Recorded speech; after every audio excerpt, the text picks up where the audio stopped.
Hey guys, what's going on? Steven back again, and I'm back with another 40k video from Hammer.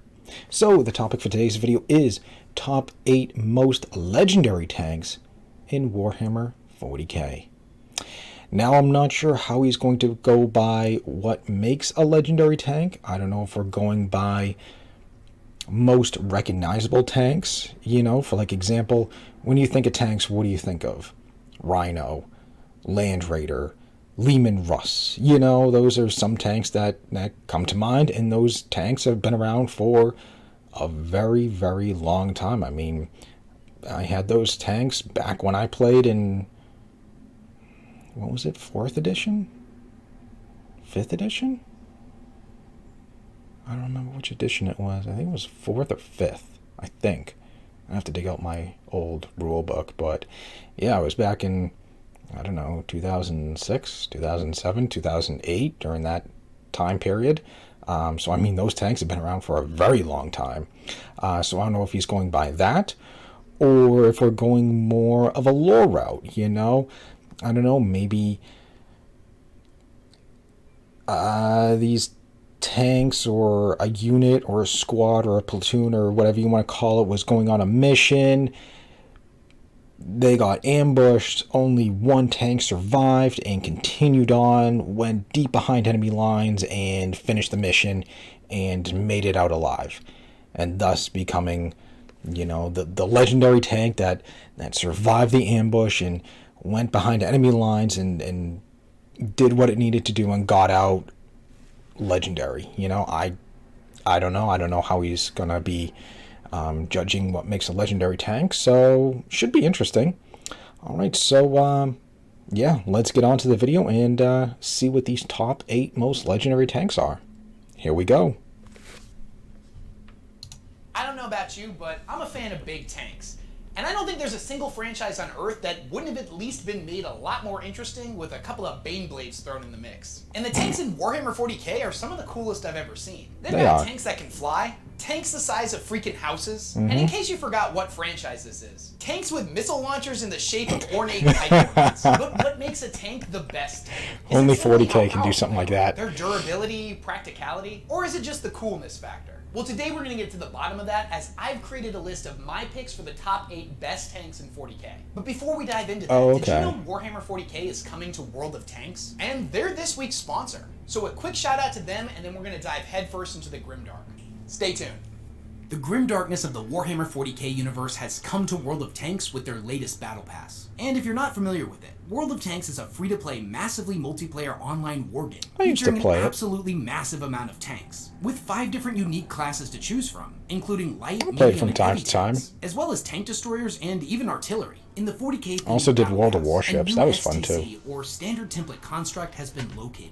Lieutenant Thassius of the Ultramarines, Dolgoth Sept, champion of the Death Guard, and Warboss Kroglin the Face Grinder of the Evil Sons clan now find themselves locked in an eternal struggle to gain control of the ancient relic. And for good reason, as STCs contain the blueprints for some of the most powerful technology the galaxy has ever seen. The events of the Battle Pass see players selecting one of these 3 chapters, and then earn a ton of unique rewards by playing in random games. Each chapter has a unique 40k 3D style associated with it, including an Ultramarine style for the E100, an Orc style for the STB-1, and the corrupted stylings of the Death Guard for the those do look cool.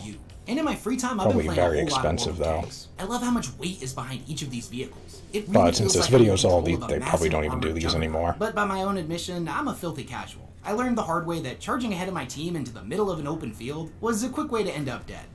We've lost an ammo, but at least it didn't explode. But once I started to get the hang of flanking, utilizing bushes and cliffs for cover, and taking well-placed shots rather than just firing blindly, I racked up quite a few kills.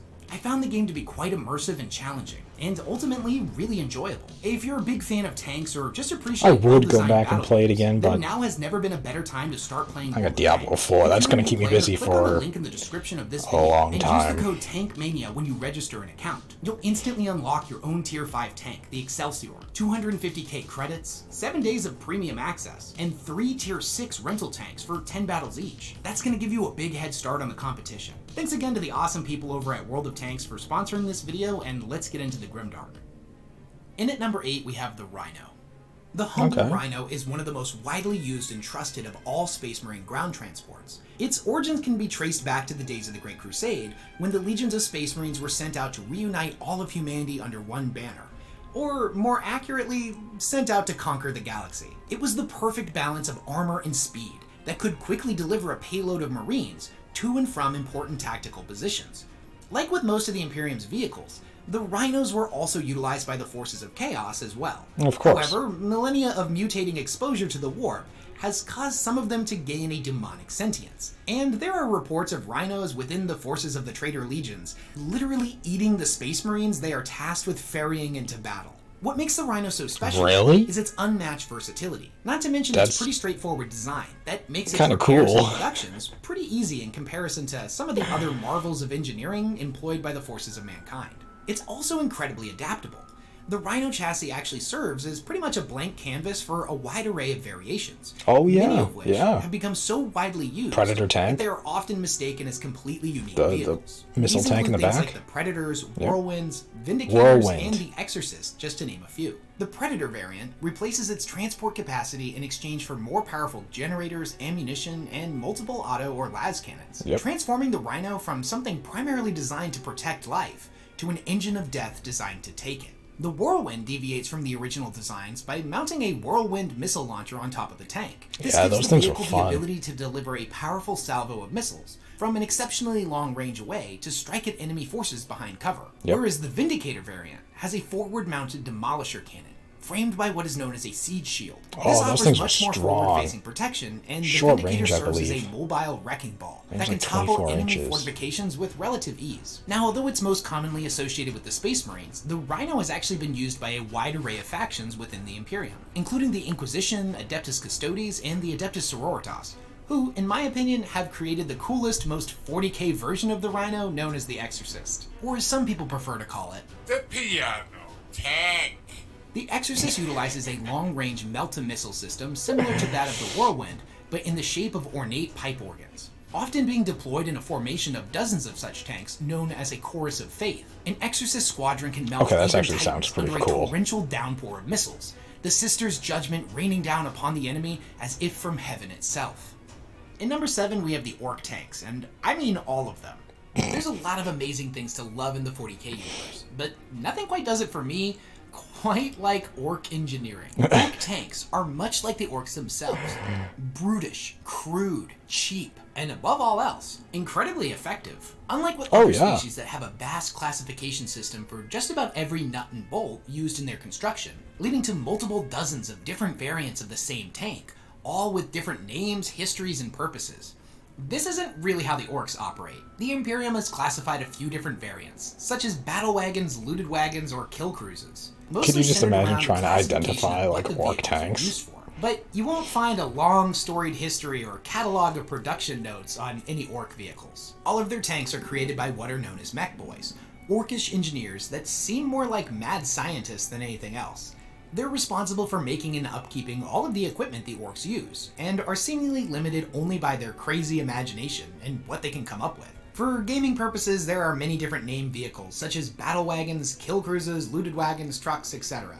But at the end of the day, as far as the Orcs are concerned, tanks are tanks, bikes are bikes, and that's about the extent of it, no matter how big or killy they are. Considering that their tanks are basically a pile of trash glued together vaguely in the shape of a tank, brought to life by the power of imagination, the Orc tanks are incredibly easy to produce, and thus the Orcs can develop massive amounts of them. Compare this to the war engines of the Imperium, many of which are no longer able to be made, and the ones that can be produced take an incredibly long time. Which ones can't be made anymore? So much so that they literally venerate them and see them as holy relics. This is the exact opposite of how Orcs look at their vehicles. They're cheap and ugly, but they get the job done. Now, if you're a player of the 40k tabletop game, when you think of an Orc tank, you probably think of the battle wagon.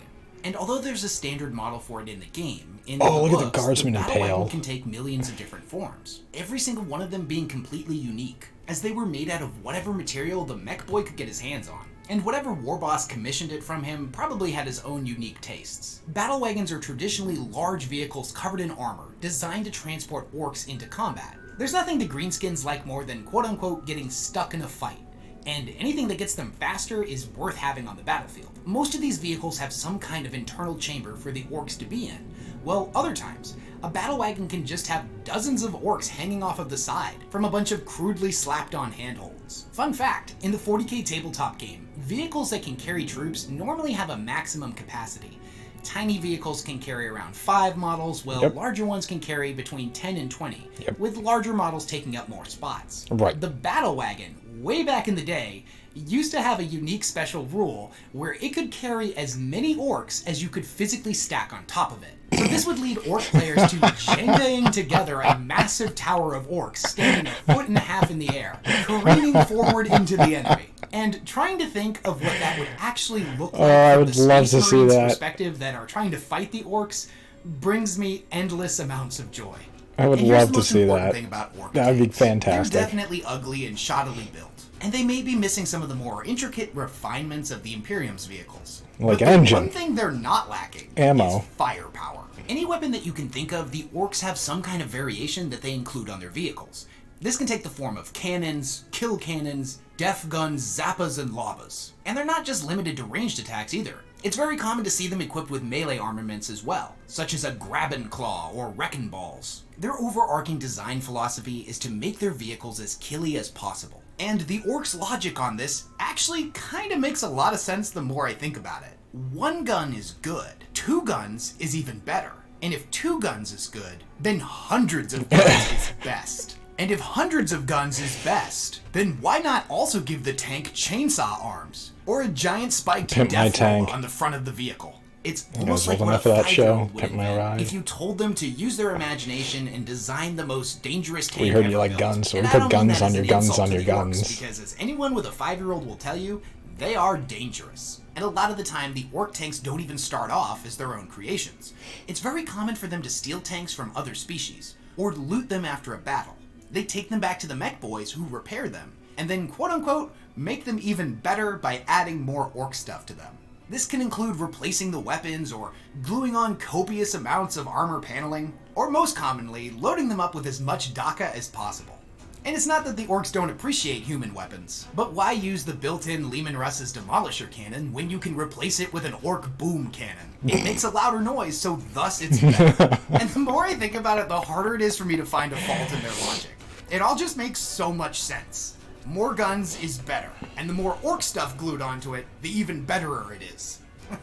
Okay, I'm definitely showing my bias here, but the orcs just make me so friggin' happy. Anybody that says they don't like the orcs is either lying or they hate fun. In 6th place, we have the Tau Hammerhead.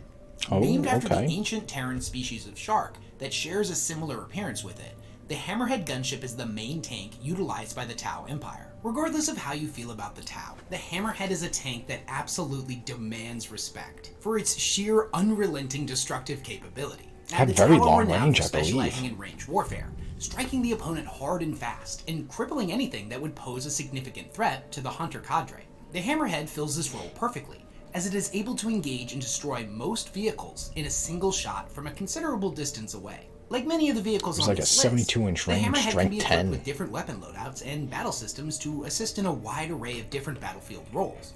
However, most commonly, it's used as a tank killer, as its most iconic weapon is the railgun. Yep. The railgun uses linear-induced electromagnetic acceleration to propel a long metal rod incredibly quickly, far faster than the more traditional battle cannons of many Imperial tanks. The rod's impact is strong enough to topple buildings and punch holes right through tanks. But what makes it truly scary is that since the rod is moving at such ludicrous velocities, most estimates putting it well above Mach 10, that shortly after impact, there's a massive burst of pressure followed by an immediate and violent decompression that liquefies everything in the immediate vicinity. There are very few tanks in the 40k universe that can survive a direct hit from the railgun, and if by some miracle the vehicle was able to remain functional after impact, the crew on the inside would not be as lucky, as every piece of organic matter would have been absolutely pulped by a combination of the violent decompression and the whirlwind of shrapnel inside. It's said that the Hammerhead is particularly hated by Space Marines, as all of their advanced armor on themselves and their vehicles is completely worthless against it. Their tanks might as well be made out of construction paper. And due to the incredibly advanced grav chutes that the Hammerhead utilizes, the vehicle is able to hover, meaning it can go over any terrain without hindrance. The Hammerhead is also incredibly agile and is able to reposition to take a better shot with relative ease. When it comes to the Hammerhead's armor, it's said to be made out of a nanocrystal alloy, the nature of which isn't quite understood by the Imperium. It's lightweight and corrosive resistant and adds a considerable amount of protection to the tank. However, it's not the strongest armor in the universe, and thus the Hammerhead is still vulnerable to the anti-armor weapons of the Imperium. The combination of the Hammerhead's speed, its ability to move over any terrain at will, and its absolutely insane range, means that it can afford to not have as much protection, as any enemy tanks that would dare challenge it will be destroyed long before they even know the Hammerhead is there. Coming in 5th place is the Necron Doomsday arc. During the days of the War in Heaven, the Necrons were the most powerful species that had ever existed. They cast off their frail and mortal forms for undying metal bodies, and subsequently turned against the gods they once worshipped, shackling and shattering them, and converting their limitless energy into world-ending weaponry. The Doomsday arc is a perfect example of the ingenuity of Necron engineering. Resembling the ribcage of a giant mechanical monster, the Doomsday Arc essentially is nothing more than a hovering platform for its massive weapon known simply as a Doomsday Cannon. The weapon is said to be so powerful that it can win battles in a single shot, and is capable of unleashing a devastating salvo if that one shot was not enough to placate the Necron Overlord's bloodthirst. The cannon has the unique ability to either disperse or focus its energy. When fired at its maximum potential, it burns with the heat of raging suns and obliterates everything caught within its beam. The Void Shields of Titans are said to be one of the only practical defenses against this ridiculous cannon, as standard issue armored plating of the Imperium's vehicles offers little to no protection. This versus the Hammerhead. The Doomsday Arc is said to be pretty slow and ponderous in its movement, and relies on its ridiculous range and superior targeting systems to keep it alive. It does this by destroying any threat long before it could potentially harm the tank. Despite the fact that it moves around pretty slow, if the enemy was to outflank it, it can spin on a dime and unleash its cannon's wrath on any that would dare attempt to sneak up on it. Each of the Doomsday Arcs is also equipped with an array of Gauss flares, rapid-fire rifles that strip their targets down at a molecular level, meaning that the Doomsday Arc can be an effective weapons platform at pretty much any range. And if you're ever unlucky enough to see one on the battlefield, that pretty much means you've already lost. But from the Necron's point of view, in your final moments before annihilation, you should take solace in the fact that you, a member of a primitive species, was able to witness the Necron's greatness. There's a quote from a Necron cryptech about the Doomsday Arcs in the 8th edition Necron Codex that I think is actually pretty interesting. There is simple pleasure to be found in watching the enemy's crude war machines desperately attempting to evade the killing beam of a Doomsday Cannon, knowing that their efforts are ultimately futile, and they have but mere moments to live. All that being said, I bet you'd expect in the tabletop game for Warhammer 40k that the Doomsday Cannon is probably the most powerful weapon ever created, right? Wrong. D6 damage. Fix this, Games Workshop. Coming in at number 4 is the Land Raider. With the exception of possibly the Astartes themselves and the Dreadnoughts, there is potentially nothing quite as iconic as the Land Raider. It's a massive, boxy vehicle that is completely unapologetic in its function and design. It is a perfect hybrid of defensive and offensive capabilities. Yeah. It features a wide array of different weapon systems, and its hull is crafted from a mixture of ceramite and adamantium. The former being a heat and shock resistant ceramic material used most commonly in the construction of the Star's power armor, while the latter is a form of metal thought to be the strongest known to mankind, most well known for being what Custodes armor is made from. The combination makes the Land Raider all but completely impervious to damage. The Land Raider combines incredible firepower with a transport capacity of double that of its smaller cousin, the RHINO. So not only is it able to ferry troops into battle, but through a combination of heavy bolters and las cannons in its can lay down some firepower, is fully capable of acting as a main battle tank in its own right, tearing apart hordes of infantry and leaving smoking craters in heavily armored opponents. Although less common, Land Raiders are also known to equip hunter-killer missile racks, storm bolters, or even multi-meltas.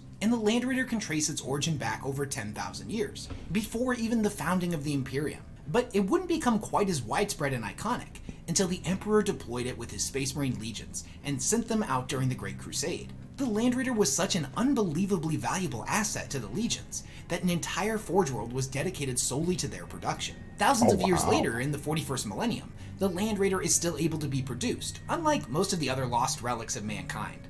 However, there are few Forge Worlds still capable of manufacturing them, and thus they still remain something of a rarity. Land Raiders are said to have particularly powerful machine spirits, and there are many documented accounts of the Land Raider continuing to move forward and fight, even if its entire crew has been killed. When it comes to the traitor legions that utilize Land Raiders, it is said that the majority of them had their machine spirits tortured and destroyed, subsequently being replaced with the bound spirit of a demon. This is a process utilized in creating what are known as demon engines. So, like them, the Land Raider is basically alive, as its metal hull has become the new body of the trapped demon.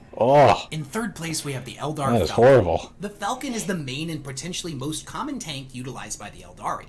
Being an ancient race that has full mastery over anti-gravitation propulsion systems, all of the tanks that the species utilize have anti-grav generators. To say the Eldar are super pretentious is a massive understatement. They look at the tanks of the Imperium that utilize tracks as barbaric, primitive, uncouth, and wheels to be expected crap from is such that? an unsophisticated species as the Monkey. And although They I'm don't sure even the hover. tank battalions of the Astra Militarum definitely would have several choice words for them in the form of a sermon of quake cannons, when it comes to propulsion, they may just have a point. Because of its incredibly advanced anti-grav capabilities, it's estimated that the Falcon has a top speed of 500 miles per hour, making it viciously mobile and deadly. These tanks also have the ability to fly, meaning that they always have the potential for having the elevation advantage, as they can move up into the sky and rain down shots upon the enemy in a swooping dive, like that of the bird it's named after. This flight is limited in scope, and it's not necessarily on par with an actual aircraft, but it does tend to give it an advantage over the tanks of other species. The tank itself is also constructed out of a material that the Eldar call wraithbone. This is the main substance that they use for pretty much all of their weapons, vehicles, and even the continent-sized spaceships that they live on. Wraithguard, Wraithlords. Wraithbone is basically a condensed crystallized psychic energy pulled directly from the warp that exists as a solid in the physical universe. The Eldar use specially trained individuals known as bone singers, who are skilled in manifesting this material and shaping it into whatever they want. They do this by literally singing it into existence. Lesser Wraithbone creations can be made by pretty much all of the Eldari, such as statues or mundane objects, but truly advanced creations such as the Falcon can only be done by these bone singers. Wraithbone is a miraculous substance that has the ability to repair itself over time. Although, under the influence of a bone singer, this process can be dramatically sped up, meaning they play an important role in maintenance and repair even on the battlefield. For large vehicles such as their spaceships, sometimes entire choirs of bone singers work together, using different frequencies of their voice to psychically mold the amorphous raw warp energy into different components molecule by molecule. As is common with other entries on this list, tanks in this universe are incredibly versatile. The Falcon is no exception to this, and it can either function exclusively as a transport unit for Eldari troops, or it can fill an anti-infantry role and be equipped with a combination of scatter lasers and shuriken cannons, or choose to function as a tank hunter and don either Eldari missile launchers or a massive light-based cannon known as a Bright Lance. In second place, we have the Leman Russ. The Leman Russ can supposedly trace its origins all the way back to the days of the Dark Age of technology. However, at some point, all of them were destroyed, including all traces of their construction. They would remain unknown to the Imperium until the Space Wolves managed to discover their intact STC. The official lore states that since Leman Russ had led the crusade that ended up with the retrieval of the tank's STC, that the Mechanicum decided to name it after him. Although out of universe and potentially a little bit meta, I personally think this is a subtle nod to the fact that in the earliest lore, the Primarchs weren't really a thing. Horus was just considered to be a space marine that turned traitor, and the character that we would later know as Leman Russ was just a commander within the Imperial Army. He wasn't even a space marine. None of that is considered canon anymore, but I think the naming might be a slight nod to that. The Leman Russ is an absolutely brutal tank. It's not particularly fast or elegant, but it makes up for this in sheer crushing power. It moves forward, grinding the enemy down under its oppressive firepower, and treads that will crush anything or anyone that would dare get in the tank's way. They represent exactly what the Astra Militarum does best: firepower. A grinding war of attrition, a sheer stubborn defiance, and a refusal to yield. The main weapon of a Leman Russ is a 120mm smoothbore battle cannon that launches shells capable of decimating enemy infantry and punching through all but the heaviest of armor. The shells that it fires are also loaded with an impact-fused explosive charge that causes its shots to create a massive explosion on impact. The tank does have a weakness though, and that is that its armor plating on its sides is much thinner in comparison to the thick plating on its front. This is to prevent overheating of the Lehman Russ's engine. This can leave the Lehman Russ armor was on one of these, and thus they're often deployed in squadrons in order to protect one another. Sometimes, the Astra Militarum will employ an absolutely enormous amount of these tanks, deployed in a multiple mile-long line of sheer Imperial domination. Jeez, can you just imagine seeing that? Armor and awe-inspiring firepower that sweeps across the battlefield, turning the enemy army into nothing more than red smears and rubble. If there's one thing that you have to understand about the Lehman Russ, is that it is the quintessential old reliable.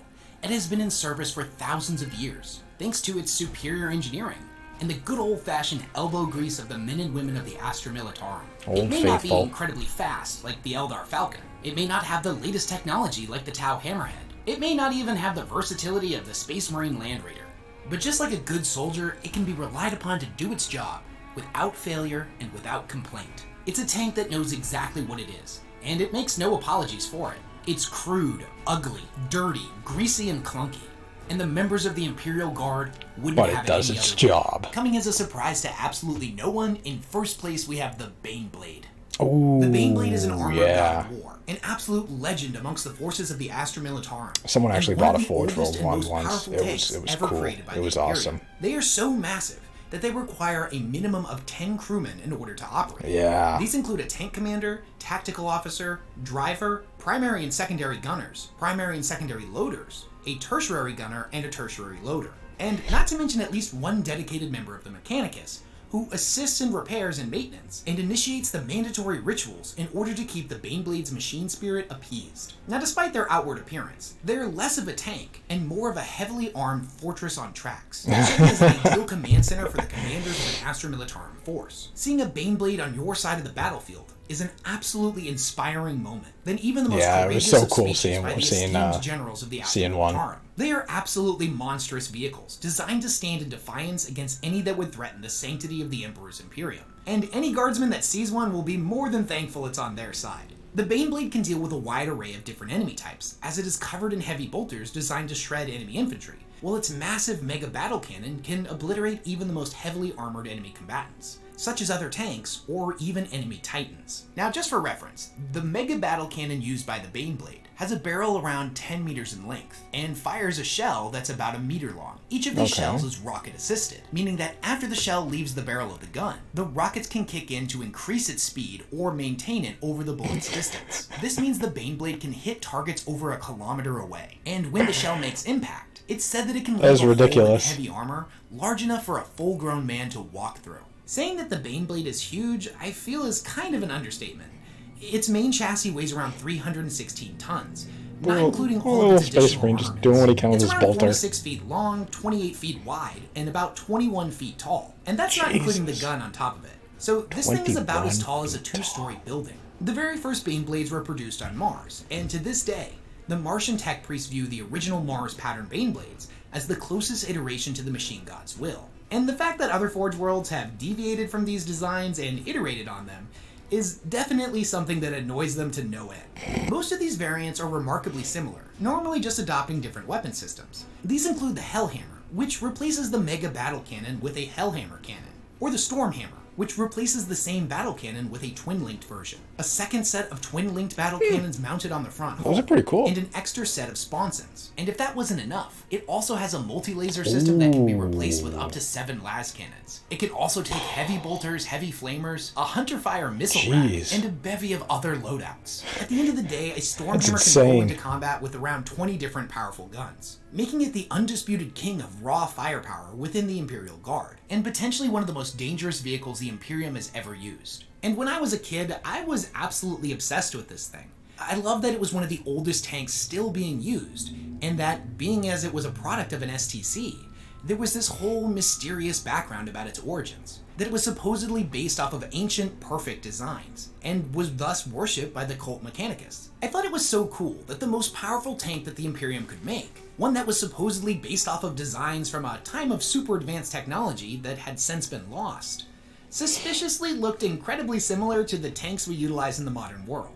I guess things were just built different in the 21st century. Now, during the days of the Great Crusade, it was said there were entire divisions of Baneblades, and that the Imperium could potentially roll onto the battlefield with hundreds of them. Like with most of the super awesome big Can you stuff, just imagine 100 of those things just millennia of near constant rolling war out? and the subsequent loss of many irreplaceable knowledge centers has left the number of Baneblades severely diminished in comparison. Meaning when one shows up, it's a much bigger deal. And there we go. Those are the 8 coolest tanks in all of 40k. Now, we here in the Warhammer community are some of the most opinionated fans on the internet. So do you agree with my listing? Do you feel like a certain tank should have been ranked higher or lower? Is there a tank that you particularly love that you didn't see make it on the list? Let me know down in the comments why it's so special to you, and why you think it definitely deserved to be on this list. I'll probably make a follow-up video to this sometime in the future because, honest to God, just within the Imperial Guard, I could do a top 100 tanks. If you enjoyed this... Alright, so there we go. There is the video. So, yeah, like you said at the end, what do you think about the list? Do you agree with the list? Do you think there should be other tanks on there? Or do you think certain tanks should be in different spots?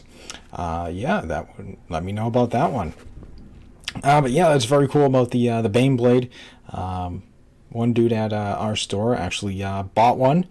And yeah, it was really cool. He got it off Forge World, if they even still make those. I don't know. What the hell does Forge World even make anymore? I remember they used to make like all the big stuff, all the tanks, all the Titans, all the planes, all the everything, and now it's kind of like they just make like heads and shoulder pads and stuff now. But yeah, he got one, put it together, and damn, that thing was awesome. That thing soaked up a lot of hits, and I ended up buying my own, not a Baneblade, but another tank. I forget which one it is. Do they even still make it anymore? That's the question. Because yeah, I got a super heavy tank too. It wasn't a Baneblade, I know that. I wish I pulled this up sooner. Armies of the Imperium, Titans, nope, Battlefield Row, heavy support, nope, view all, maybe they don't even make it anymore. Huh. Or at least maybe Forge World doesn't make them anymore. Damn, what was the name of, I wish I could remember the name of the tank. Damn. I know it just had one gun, or one main gun, but it was a very long gun, and, yeah, I don't even see it anymore. Maybe they don't even make it. Wow, that kind of sucks. Or unless Games Workshop is the one that makes it now, seeing how they're kind of making all the tanks. But yeah, it had one main gun. It was very long. It was a long gun, and there was like a little piece that I had to put on the front of the tank to basically kind of support the barrel of the gun, because the gun was so long. Armies of the Imperium, Militarum, I guess. Vehicle. No, Lehman Russ, Rogel Dorn, Baneblade, Basilisk, no. Oh,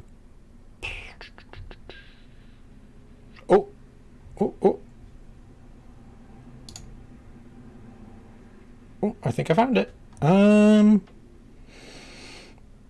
Like, kinda looks like it. Shadow Sword? Kinda looks like it. Yep, that kind of looks like it. Titanic Opposition. It's Volcano Cannon. Yep, there we go. Okay. It does look like they changed it around a little bit. Now it doesn't look like the front of the tank has that little support to hold up the Volcano Cannon. Looks like it's just kind of holding itself up on its own. So, I mean, I guess they made some changes and stuff from, you know, when I bought it. But yep, that looks like the tank that I bought, the Shadow Sword. And yeah, that I mean, you had one shot with it and stuff like that, and you know, it destroyed whatever it hit. You know, it had a long, very long range. I don't remember how long it was. 72 inch. No, I think it might have been longer than the Hammerhead, because I believe the Hammerhead had a 72 inch range. I think this had a 120 inch range, if I remember correctly. Yeah, I mean, I could just park that thing at the corner of the table and hit things all the way at the other end of the table. Obviously, as long as there was like nothing blocking the view and stuff. But yep, that is the tank that I had. Damn. Wish I still had it, but I sold it to someone else who at the time was still playing. I mean, might as well give it to someone who will still, you know, use it. Otherwise, I would just sit in my house and do nothing. Although I'm sure he doesn't play anymore, but at least it got its, you know, couple more years, you know, out of it and stuff like that. It lasted a little longer in the service. But yeah, a lot of really cool tanks. Obviously, a lot of them, you know, from everybody knows RHINOs, and the Orc tanks are great. The Hammerhead, the Necron Doomsday Arc. I didn't know about that, about it kind of like resembling a rib cage and stuff like that. That's actually kind of cool. Yeah, Land Raiders, the ELDAR FALCON. Now here's a good question for everybody. If there's a three-way battle, between the Hammerhead, the Necron Doomsday Arc, and the ELDAR FALCON, which one comes out alive?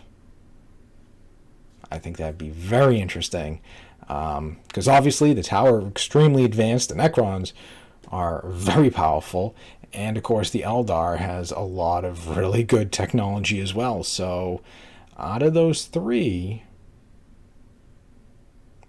which one prevails? I guess it could be, you know, if the Hammerhead spots one of them first or something like that, or, you know, gets the drop on another one, you know, I guess we could, if we want, we can go that route, you know. Well, if, you know, the Hammerhead spots the Falcon, you know, then the Tau will win, you know.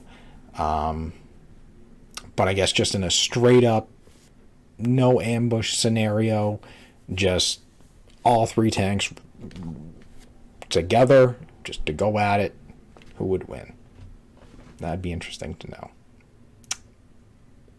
Money's on the Necrons. I don't know, I just like Necrons. That was the next time I was going to play. I was so looking forward to playing Necrons 2, which, you know, sucked. I was reading the codex and learning the rules and deciding, all right, what am I going to take? What am I going to buy? Who's going to be my HQ and stuff like that? And then Games Workshop's like, yeah, hey, we're closing the store. Great. So I'm out of a job too. Wonderful. Thanks. Don't know why. Yeah. An extremely busy and profitable store. Let's close it. Logic. I mean, the store was always busy and packed, but logic. I don't know. You know, let's close it. Damn. Just really looking forward to Necrons. Well, I still buy models here and there. I got a whole bunch sitting right here on my, you know, computer desk and stuff like that. You know, I got my little one Necron model I bought not too long ago from the, what was it, the Indominus box. My one Necron. My one guy. I don't know. I just buy models I like now. It doesn't matter what faction or anything like that. Whatever looks cool, I just buy it. Alright, so anyways, there we go. That's enough talking from me. Great video. Really cool seeing like a lot of these old tanks and stuff like that are still around and stuff. It's awesome. So anyways, I hope you guys enjoyed the video. If you did, hit that thumbs up button. That'd be awesome. Remember, feel free to subscribe to my channel. Follow me on social media. Links in the description box below. Come over and join me over on Discord. There should be a link down there to come and join me. You know, we can talk more 40k, talk more models, show off some models and stuff like that. You know, because like I said, I got like a, you know, small section of models and stuff I've just been kind of picking up. You know, I even get some of my old models too. Let's see. This one should kind of maybe take some people back. This was a model from... Oh God, what was it? I think Doomsday, Baltimore, 2005,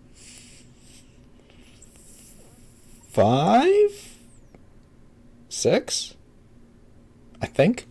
Yeah, I know it's really hard to see, and the camera's like doing its best to try to zoom in as best it can. Which come on, camera, you can do it. You can do it. There we go.